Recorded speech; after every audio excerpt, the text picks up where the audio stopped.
El pacto social del 93 ha caducado, ya no funciona, no sirve para lo que fue creado y que por tanto necesitamos avanzar hacia una nueva constitución. Y yo creo que bajo ningún concepto, de ninguna manera, Marité, porque lo que tú no estás mencionando es que la característica de la Asamblea Constituyente es el poder absoluto. No, eso es falso. Y esa es la definición, la característica de la Asamblea Constituyente. Es falso lo que tú dices, Marité, de que puede haber una Asamblea Constituyente con poder limitado. Es una contradicción en términos. Jurídicamente es un sinsentido. No. Lo que dice la izquierda radical en el Perú, además, es que la Asamblea Constituyente no tiene que ser electa en una votación normal, pero a mí no me vengas sino que lo que dice, el proyecto de ley de Perú Libre y lo que ha dicho Verónica Mendoza y lo que ha dicho mucha gente, yo te lo voy a probar con sus declaraciones, lo que dicen ellos es que un porcentaje, Verónica Mendoza y Pedro Castillo y toda la izquierda radical peruana quiere una Asamblea Constituyente que no escoja el pueblo en su mayoría, sino diseñada a dedo a su mayoría, siguiendo el modelo de Nicolás Maduro. ¿Eso de dónde proviene? Eso proviene del fascismo del siglo XX, Mussolini, Franco. Nosotros los vamos a vencer políticamente, porque ustedes son partidarios de la dictadura, no desmandan de la dictadura. Que están ustedes. ¿Por qué el silencio de Verónica Mendoza frente a los señalamientos a Pedro Castillo? ¿Por qué una vez que cayó Pedro Castillo, la cuenta de Verónica Mendoza se reactivó?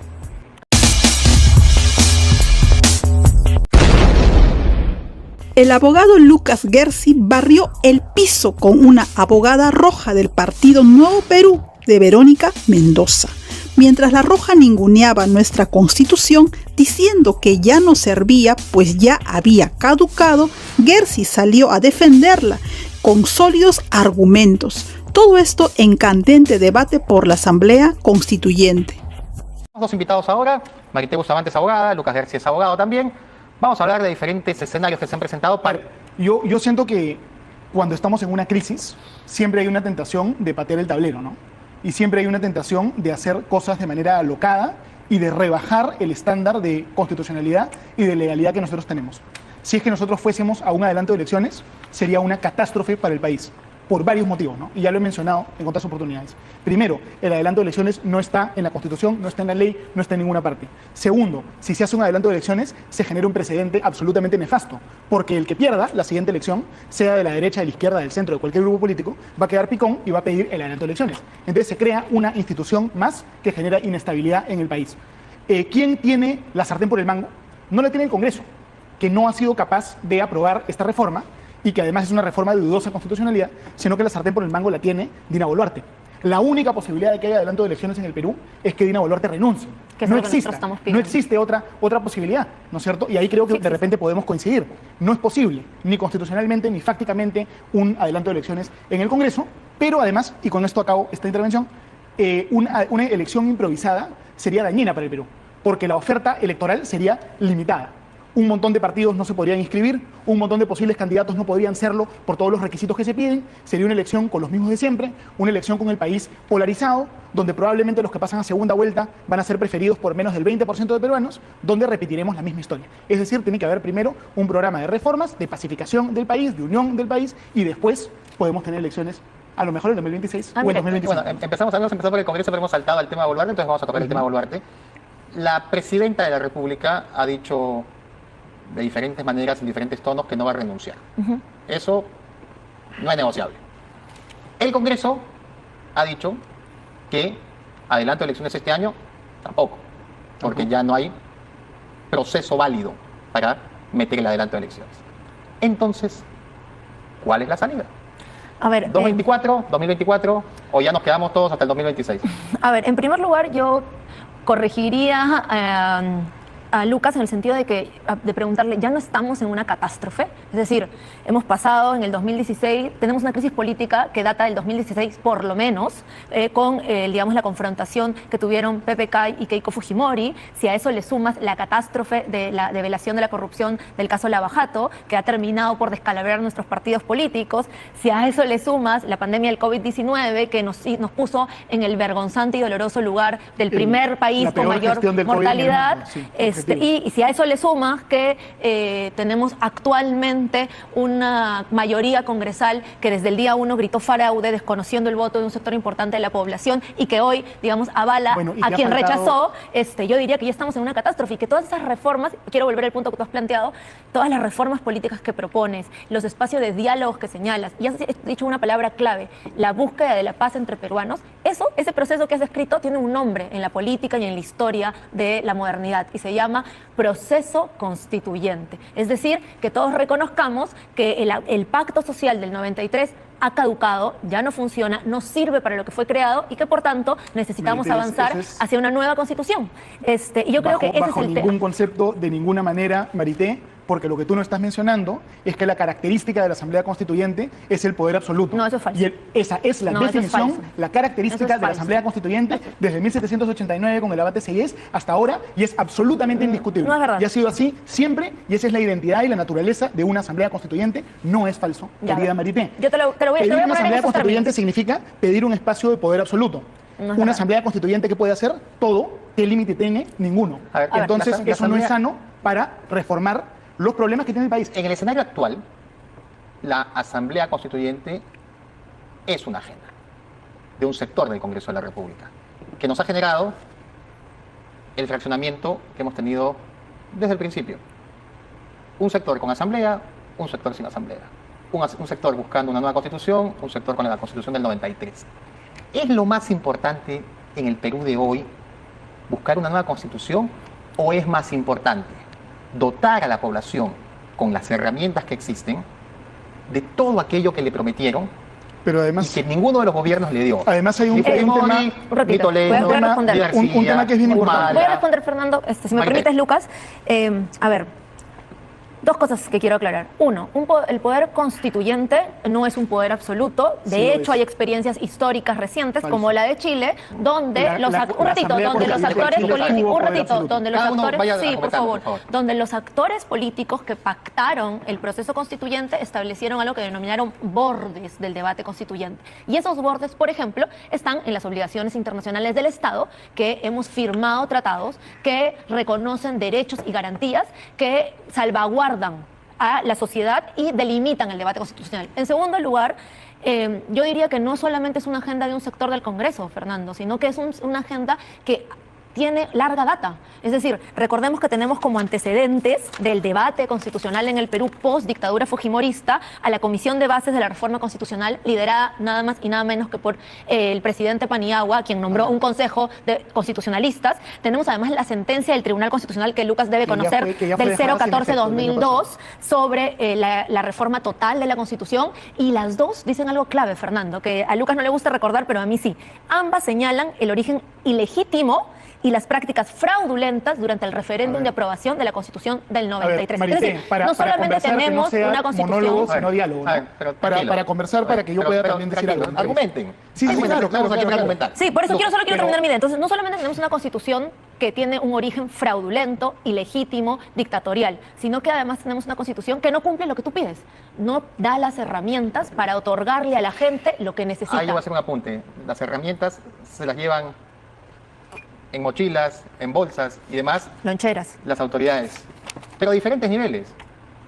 Por ejemplo, tenemos de izquierda y de derecha, Por supuesto, de la ambos corrupción. sectores corruptos. A ver, Lucas Herce. para aclarar un poco este planteamiento de Marité. Es verdad que la Constitución del año 93 tiene un origen problemático. ¿no es cierto? Ilegítimo, por lo menos concédelo. Es verdad que tiene un origen problemático, que se denunció fraude en ese referéndum de origen, ¿no es cierto? Pero no tenemos que obsesionarnos con el origen.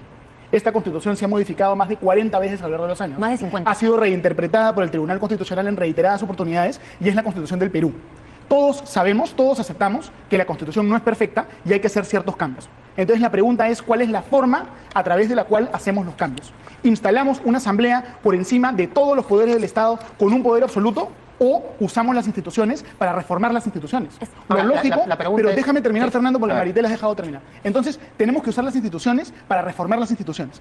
Es falso lo que tú dices, Marité, de que puede haber una asamblea constituyente con poder limitado. Es una contradicción en términos. Jurídicamente es un sinsentido. No, Es falso, no es de verdad. toda falsedad. La historia lo comprueba. Es de falso de toda Ve el falsedad. debate de Una la asamblea Convención Constitucional constituyente chilena. limitada no es asamblea constituyente. Tanto así que en Chile lo primero que hizo la Convención Constituyente fue eliminar los límites que supuestamente la controlaban y establecer otros límites, inclusive limitando el derecho y libertad de expresión de los constituyentes de oposición, entre otras cosas más. No es verdad. Las asambleas constituyentes, ¿qué pueden hacer? pueden declarar nula una sentencia del TC, nula una ley del Congreso, nula una ordenanza, pueden intervenir instituciones no es del verdad, Estado. no es Y verdad. para colmo, la izquierda Pero extrema en el está Perú, suponiendo. Fernando, déjame terminar una idea, Una idea, y a me ver, callo. una idea y hacemos me callo. tiempo. Lo que dice la izquierda radical en el Perú, además, es que la Asamblea Constituyente no tiene que ser electa en una votación No, normal, pero a mí no me vengas sino que lo a- que a mí dice, no me vengas a lo que sacar los dice argumentos el contra Perú proyecto de Libre. ley Ya, de pero- Perú Libre ya, pero y yo lo no que ha soy de dicho Perú Libre, Verónica soy de Nuevo Mendoza Perú. No, y lo que ha no dicho es mucha verdad, gente, no es verdad. yo te lo voy a probar con sus No. declaraciones, lo que dicen ellos Tienes que tener es que cuidado con lo un que dices. porcentaje de la constituyente reducido tiene que ser electo por el pueblo y el resto debe ser electo por mecanismos corporativistas, es decir, los gremios, las asociaciones, Oye, ¿puedo- diferentes grupos, ¿puedo y eso responder? es un problema democrático. Dos líneas de opinión diametralmente distintas. Sí a la Asamblea Constituyente con Marité, Hay un no a tema- la Asamblea hay un Constituyente tema bien importante, con Lucas Gersi, brevemente. pero antes que entre, A ver, damas primero. la palabra estaba empeñada para que hable Marité Bustamante. Bueno, en primer lugar, Fernando, yo diría que antes de hablar de una asamblea constituyente, lo que hemos reclamado desde la izquierda democrática del Nuevo Perú es un referéndum que pregunte a la ciudadanía si quiere cambiar o no la Constitución del 93. Nosotros no estamos planteando que ahora mismo se haga una asamblea constituyente, estamos planteando que se pregunte a la ciudadanía si considera que es necesario renovar el pacto social que nos conforma como nación. En segundo lugar, Fernando, es que creo que es importante que la gente sepa que la situación en la que estamos no se va a resolver solo cambiando de figuritas, solo adelantando elecciones. Son importantes decisiones para calmar los ánimos de un pueblo que se siente despreciado. Pero lo que necesitamos es volvernos a sentar a una mesa, mirarnos como iguales y discutir las reglas de juego de nuestra convivencia. Y eso solo se hace en un proceso constitucional que discuta las bases fundamentales de la sociedad. Cuando yo veo que Lucas presenta un proyecto de ley para prohibir la Asamblea Constituyente, lo que yo siento allí es que se toma a la discusión y el diálogo constitucional como una guerra y no como un proceso de paz al que debemos llegar juntos. Entonces, por ejemplo, leo un tuit de Lucas en el que dice que decía a finales del año pasado, ¿no?, que iban a presentar las firmas cuando sea necesario porque es como una pistola que se debe disparar en el momento preciso. Entonces yo digo, ¿cuál es el nivel Pero de eso es discusión metafórico, democrática? ¿no? No, pero Pero eso es el lenguaje, metafórico. A ver, el lenguaje es muy déjeme- importante, Fernando. Déjeme contestar, por favor, Réplica. Fernando Marité. A ver, Marité, digamos, tú hablas muy bonito de guerra, de paz, de felicidad, todos estos conceptos ambiguos, pero la realidad es que la Asamblea Constituyente es un mecanismo para la captura del poder. Y en América Latina se utiliza la Asamblea Constituyente como un martillo para quebrar una democracia frágil e imponer una dictadura. La Asamblea Constituyente, reitero, tiene poder absoluto. Verónica Mendoza y Pedro Castillo y toda la izquierda radical peruana quiere una Asamblea Constituyente que no escoja el pueblo en su mayoría, No, sino eso es designada a dedo a mentira su y no te mayoría, lo voy a permitir. siguiendo el No, eso modelo es de mentira. Nicolás Maduro. Nosotros consideramos Siguiendo el modelo que de la... Nicolás Maduro. El modelo en el que ustedes se reflejan, el de Venezuela, el de Pero- Ecuador, el de pero, Bolivia, Fernando, A ver, el de primero- Chile. No la cortaste a Marité, déjame terminar la idea para no termina la idea, a perder, ver, para no termina la perder la idea. No, ilusión. pero es que ya has dicho un Para montón no de perder cosas la que son ilusión. falsas. Termina la idea y te doy la réplica, Marité. Verónica Mendoza ha planteado que la Asamblea No, Constituyente no es tenga verdad. asientos reservados No es para verdad. pueblos No es afroperuanos, verdad. comunidades Pero eso se pueden indígenas, elegir gremios, democráticamente. asociaciones, pero se escoge en elecciones especiales, no en elecciones generales. Porque- ¿Eso de dónde proviene? porque Eso lo que proviene estás buscando- del fascismo, del siglo XX, No, a ver. Mussolini, Franco. De ahí proviene ese proceso electoral, ¿no es cierto? Ese sistema electoral que no es el pueblo escogiendo representantes, sino sectores sociales, ocupacionales que A escogen ver. y así se manipula la elección. ¿Cuál es? Ahora, el tema de fondo, solo para terminar, Pero- ya me callo, pero déjeme terminar, por favor. En vez de plantear el poder absoluto para plantear una reforma que no sabemos exactamente en qué consiste, la izquierda peruana tiene que plantear su reforma. Marité, ¿qué quieres cambiar en la Constitución? ¿Quieres que haya control Lucas, de precios? A ver, Lucas. ¿Quieres que haya intereses A ver, estatales? Lucas. ¿Qué quieres plantear? A ver, Lucas. Lo Ya que te lo vamos a a ver, referéndum. a ver, pues tranquilo, Marité, el tranquilo, modelo económico. tranquilo, A ver, pero tranquilo. Bajemos, A ver, bajemos un cambio.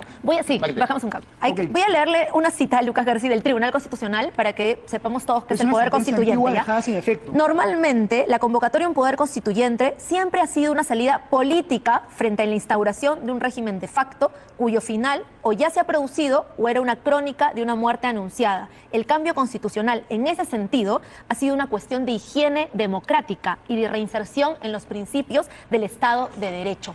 Cuando Lucas dice que no podemos apelar al poder constituyente y porque ese poder es absoluto, está mintiendo, porque ese poder es el Falso. origen de Falso, los poderes Marité. constituidos. Marité, Dos, perdón. Lucas miente además, y te lo voy a decir claramente, cuando señala que nosotros creemos que deben haber escaños asignados a dedo. Eso no es verdad. Nosotros creemos que deben ser elegidos democráticamente y consideramos que como acciones afirmativas frente a poblaciones que han sido permanentemente excluidas. Deben Falso. haber cuotas indígenas y debe haber paridad. Y tú me preguntabas sobre el modelo de ¿Qué modelo? discusión constitucional. ¿Sabes en qué modelo de discusión constitucional yo me veo reflejada? En el modelo en que una presidenta como la presidenta Bachelet inicia un diálogo constitucional convocando a cabildos constituyentes. Porque hay mucha gente que Bueno, pero desconoce la historia La presidenta Bachelet gobernó con la constitución de Pinochet. reconociendo su legitimidad. Y 2 veces. Y reconociendo su legitimidad, promovió en su última gestión cabildos A ver, constituyentes partido- justamente para Señores, que, Fernando, permítanme para que la también gente pueda una hablar. intervención, por Un rato, favor. Solo quiero hacer un Porque último acá apunte creo respecto a que eso. no se me está dejando hablar con la misma amplitud que acá. a No, la están hablando los doctora. dos. Están Permítame, explayándose por favor, ambos. también un Pero comentario. mantengamos el tono. Sí, por Mantengamos el supuesto, tono. claro que sí. Lucas Gersi. A ver, la tragedia de América Latina ha sido que en vez de construir instituciones que las personas puedan respetar, siempre ha estado el caudillo con la idea de hacer tabula rasa, tumbar todo, destruir todo y construir el Estado a su imagen y semejanza. Ya no es suficiente todas las constituciones que ha tenido el Perú. ¿Por qué en vez de plantear sus propuestas quieren generar esta ilusión de la Asamblea Constituyente? Porque cuando se debate todo al mismo tiempo, en simultáneo, a la vez y para colmo con poder absoluto, en realidad ese no es un debate racional. Si hay un referéndum sobre todo en simultáneo a la vez, la gente no va a tener idea de qué está votando. Los cambios reales son cambios parciales. El cambio total, más que un cambio, es un circo. Y el problema es que en América Latina, siguiendo a autores alemanes de la época de los nazis, como Carl Schmitt, se ha creado un mito de la Asamblea Constituyente como algo democrático, cuando la Asamblea Constituyente en realidad es el martillo que destruye las instituciones Bueno, eso es lo que tú Entonces, ese mito has imaginado. lo tenemos que exorcizar. Y nosotros hemos hecho un trabajo en todo el Perú y tenemos más de 600.000 firmas. ¿Cuántas firmas ha podido recolectar la izquierda a favor de su constituyente? Bueno, ahora, para no lo comenzar, sabemos, a ver, para no las han comenzar- presentado. ya, bueno, ahora sí, Entonces, ahora- nosotros los vamos a, ahora sí me tengo que responder. los vamos a vencer políticamente, porque ustedes son partidarios de la dictadura. Está y no claro, defiendan de la está dictadura. claro que están ustedes Ese es el problema. No, te voy a- en extremos absolutamente diametralmente Bueno, opuestos. ¿ok? busquemos el consenso Yo, en yo- otros yo puntos. quiero, Puede yo quiero ser hacer una pregunta a Marité Bustamante, Gracias. porque es de Nuevo Perú, y es su visión desde adentro. Nuevo Perú, Juntos por el Perú, que fue el vehículo al Congreso de la República, participó del gobierno de Pedro Castillo. Participó de varias maneras. En medio de los sobrinos, de los Pachecos, de los Marrufo, No, eso no es verdad. de los Carelín. Estaban todos en Yo escena. en todo Estaban caso las- te corrijo, Fernando. Nosotros fuimos parte del gabinete hasta que Mirta Vázquez Mirta Vázquez se renunció. fue en enero. Ya habían aparecido Carelín, Marrufo. Habían investigaciones que no llegaban al presidente. La pregunta, Marité, es, para que tengas la oportunidad de explayarte también. ¿Por qué el silencio de Verónica Mendoza frente a los señalamientos a Pedro Castillo? ¿Por qué una vez que cayó Pedro Castillo, la cuenta de Verónica Mendoza se reactivó? A ver, yo no puedo responder por Verónica Mendoza, puedo responder por el Nuevo Perú, y lo que te debo decir es que nosotros fuimos parte del inicio del gobierno del presidente Castillo en un claro acuerdo que lo hicimos firmar con una agenda programática. Cuando vimos que esa agenda programática no era viable de construir desde el gabinete, salimos y hemos señalado desde entonces todas las críticas que tenemos. De hecho, yo puedo hablar por mí misma, y algo que, por ejemplo, le reclamé al Congreso todos los días del gobierno de Castillo es ¿por qué no censuran al ministro Silva, que hoy está prófugo y que todo el mundo sabía de los negociados que hacía? ¿Por qué? Porque el lobby colectivero llega al Ejecutivo y llega al Legislativo. ¿Por qué no censuraron a Jainer Alvarado, a los dos intocables ministerios de Castillo? ¿Y eso lo impulsaron sus Entonces, congresistas? por supuesto, nuestras congresistas votaron a favor de primero la interpelación y luego la censura de Silva, por ejemplo. Y te quiero volver a lo que señala Lucas, porque me parece que es bien atrevido, ¿no? Es parte de la lógica del fake news. Nosotros no promovemos una dictadura. Nosotros lo que hacemos es más bien reconocer que estamos en una crisis sistémica, en una crisis de régimen, en una crisis en la cual no tenemos un sistema de partidos, donde las instituciones más importantes no tienen la legitimidad suficiente. Tú lo acabas de comentar, 6% de aprobación del Congreso. Estamos en una sociedad donde el 75% de las personas están en la informalidad, Fernando. Ayer se publicó un Probablemente reportaje de la más después de la República, pandemia, un momento. Marité. Pero- Ayer se publicó un reportaje de la República de cómo habían condiciones de semiesclavitud en el emporio comercial de Gamarra. ¿Por qué sucede eso? Porque A ver, tenemos una economía. una quiero terminar entrevista un con- ratito, con por favor. condiciones de A ver, monólogo pero- no es interesante pero- para los pero- Te hemos televidentes. escuchado Tiene que ser bastante. más dinámico. los dos. Un ratito, Esta pues, déjame parte, terminar mi idea y me las respondes. ponemos Eso. nosotros. Gracias. La idea es que Gracias, participen Fernando. ambos. Entonces, Termina Marité, viene Lucas y cerramos la entrevista, gracias. ¿ok? Sí, lo que quiero decir es lo siguiente. Necesitamos discutir de nuevo las reglas de juego, por ejemplo, en la economía. ¿Para qué? Para que cambiemos nuestra estructura económica, que es absolutamente dependiente de la exportación de recursos naturales, primario exportadora. Y el gran problema de eso, como decía Fernando Villarán, es que no se produce empleo. Y cuando no se produce empleo, tienes al 75% de la población sin vacaciones, sin seguro médico, sin pensión de vejez o de desempleo.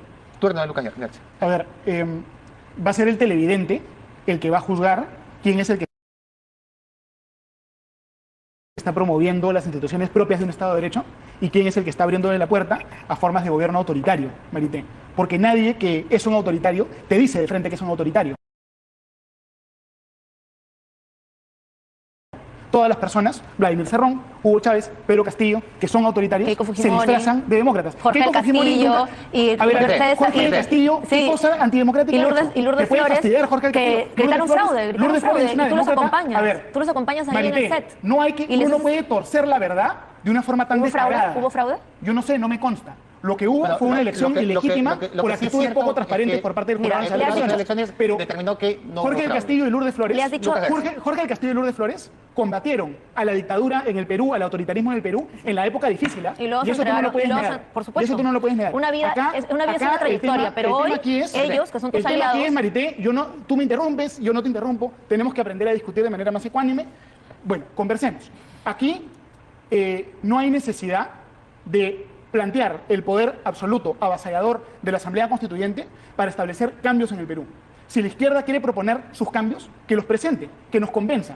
Lo que pasa es que la izquierda en el Perú sabe que jamás va a convencer a la mayoría de los peruanos, ni a la mayoría de los congresistas, de su programa, que incluye amordazar a la prensa, que Bueno, incluye no es verdad. planificación de la Esos son tus economía, ideas, seguramente el control de Eso no es precios, verdad. seguramente No. que vuelva la actividad Nosotros lo que queremos- empresarial del Estado. Hemos escuchado a ambos. Sí. Eso es, ¿no es cierto? Bueno. Los vamos a combatir políticamente y los vamos a vencer. Bueno, Marité. déjame Así va a cerrar ser. esto. Bueno, para combatirnos políticamente, primero tienes que militar en un partido político. Yo lo hago, así que llamo a toda la ciudadanía a inscribirse No en el es- Nuevo Perú por el buen no vivir. solamente a través de partidos políticos porque se hace nosotros, política. un ratito, porque También nosotros, a través de la ciudadanía. ¿Me vas a dejar Como hablar, muchas Lucas, veces. por favor? Gracias. Los llamo a participar de la vida política desde el ejercicio de la ciudadanía, pero también desde la recuperación de la política para hacer de ella un espacio donde, por ejemplo, podamos garantizar derechos sociales como la vivienda, como la salud, como el trabajo, y donde tengamos un sistema democrático que incorpore a todos y no permita que ciertos actores monopolicen con el precio del dinero y de bolsas y chanchas de la CONFIEP el voto popular a través del clientelismo. La verdad que cuando yo escucho a mis amigos, colegas de la izquierda hablar de conceptos económicos, la verdad que a mí me extraña lo profundamente desfasada que es a veces la visión de la economía. Estamos en una economía globalizada, las economías ya no son nacionales, están internacionalizadas totalmente. Entonces hablar de que se tiene que buscar una economía nacional y cerrar los mercados, lo único que va a generar es mucha más pobreza para todos los peruanos. En América Latina la democracia se ha deteriorado. En Bolivia hay un gobierno autoritario, en Nicaragua hay un gobierno autoritario, y el señor Andrés Manuel López Obrador quiere construir un gobierno autoritario en México. Y por eso es que el día de hoy han salido probablemente más de 100.000 mexicanos a protestar contra este señor, que también es un proyecto de dictador y que estaba apañando al proyecto de dictador peruano. Tenemos que darnos cuenta que a lo largo de nuestra historia republicana, preservar la democracia ha costado sangre, sudor y lágrimas. Y hemos visto en el último año y medio en el Perú cosas que en mi generación pensé que no nos iban a ver. Un intento de golpe de Estado, un intento de establecer una dictadura. Realmente frente a estas cosas tenemos que resistir. Y es por eso que hemos hecho todo el trabajo en contra de la Asamblea Constituyente, en las calles del Perú, en las regiones del Perú, ¿no es cierto? En el Perú yo voy a hacer una crítica, ya no ahora a los grupos de izquierda, sino a los grupos entre comillas de derecha, que en realidad no han existido. En el Perú no ha existido derecha. Ha habido la izquierda, siempre muy ordenada, muy bien financiada, muy movilizada, y del lado de la derecha no ha habido nada. De repente algunos mercantilistas, de repente algunas personas que hacían un trabajo, ¿no es cierto?, pero minoritario. Y ahora es momento, los que creemos en el Estado de Derecho y en la democracia, de recuperar el tiempo perdido. Porque llevamos décadas de retraso en financiamiento y movilización frente a ustedes. Yo sé que Y están les con vamos a ganas ganar. Y les vamos a ganar.